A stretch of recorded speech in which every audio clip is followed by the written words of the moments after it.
Hi everyone, welcome to Bonnie Carolee Makes Cards. I have a fast and easy ink blended card today featuring Simon Says Stamps Snowflake Builder.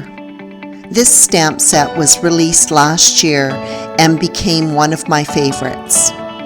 The layered snowflakes not only make this set unique, it opens the doors to many possibilities. So let's get started.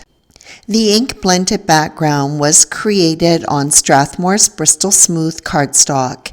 It was sized 4 1/4 inches by 5 1/2 inches. In my opinion, Bristol Smooth cardstock is the only cardstock to use for ink blending. The ink literally glides across the paper and allows you to achieve a perfect blend. I worked with 3 Distress Oxide inks, Shaded Lilac, Chipped Sapphire, and Black Soot. I began by working in the center of the panel with my lightest shade, Shaded Lilac. I extended outwards with the 2 darker shades to achieve that glow look. I did spend a bit of time working back and forth, adding and extending the color and blending them together. To avoid fingerprints, I use a piece of paper to hold the panel while I ink. Each snowflake in this set comes with 2 layering stamps.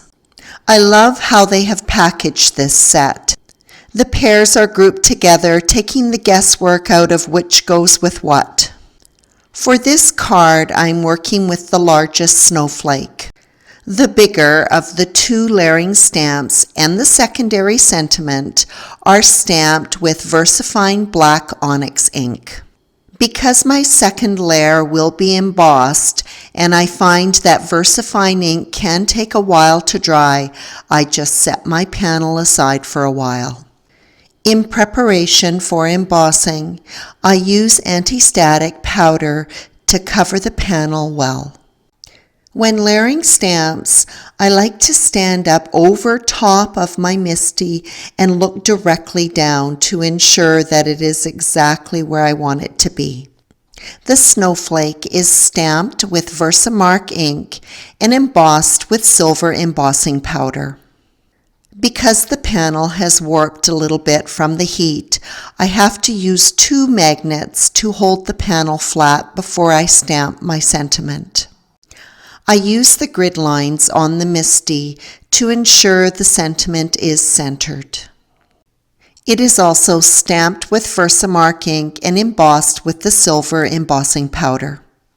After giving the panel a good wipe down with a microfiber cloth to remove the anti-static powder, it is attached to an A2 size card base. For all of my card bases, I like to use a heavyweight cardstock.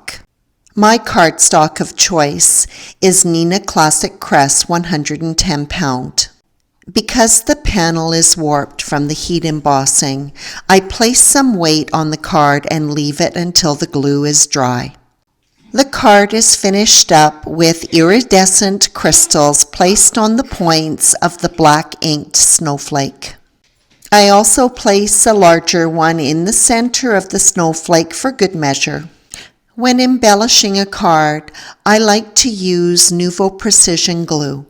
When it is depressed on the paper, it leaves a small droplet of glue, perfect for a crystal. And that wraps up this fast and easy winter greeting card featuring Simon Says Stamps Snowflake Builder. As always, I appreciate your visit.